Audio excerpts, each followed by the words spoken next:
आज के समय में जब भारत तेजी से प्रगति कर रहा है, वहाँ युवाओं की भूमिका बेहद अहम है।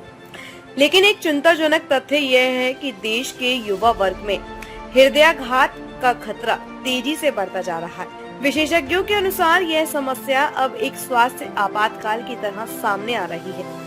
भारत में हृदयाघात की उम्र लगातार घटती जा रही है और यह स्थिति न केवल युवाओं की कार्यक्षमता पर असर डाल रही है, बल्कि उनके जीवन की गुणवत्ता और दीर्घायु को भी चुनौती दे रही है।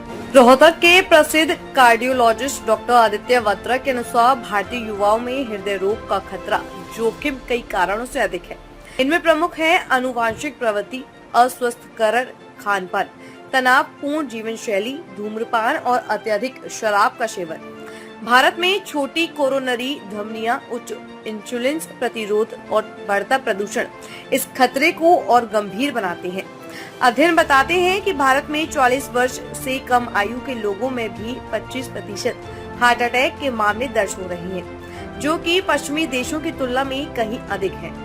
डॉक्टर बत्रा स्पष्ट करते हैं कि यह खतरा पूरी तरह से रोका जा सकता है यदि समय पर जागरूकता और जीवन शैली में सुधार किया जाए। उन्होंने युवाओं के लिए कुछ प्रमुख उपाय सुझाए हैं। फल, सब्जियां, साबुत अनाज, लीन प्रोटीन और कम वसा वाले भोजन को प्राथमिकता दें। ट्रांस फैट और अत्यधिक मीठा या नमकीन भोजन से बचें। सप्ताह में कम से कम 5 दिन 30 मिनट तक व्यायाम करें, चाहे वह तेज चलना हो, दौड़ना, योग या साइकिलिंग हो। धूम्रपान और शराब से दूरी बनाएं। तंबाकू और शराब के सेवन से धमनियों में प्लाक जमता है, जो हृदयाघात के कारण बन सकता है। इसे पूरी तरह से छोड़ना ही सबसे अच्छा विकल्प है।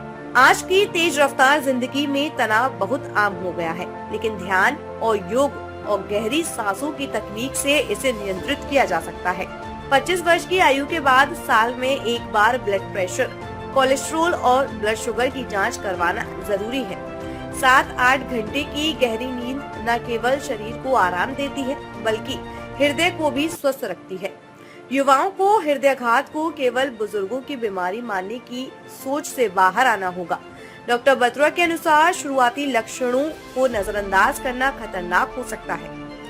यदि सीने में दर्द, सांस लेने में कठिनाई, जबड़े या हाथ में दर्द जैसे लक्षण दिखे, तो तुरंत डॉक्टर से संपर्क करें। सरकार और सामाजिक संस्थाओं को चाहिए कि वे स्कूली शिक्षा में स्वास्थ्य जागरूकता को शामिल करें और जनसंचार माध्यमों से लोगों को जागरूक करें।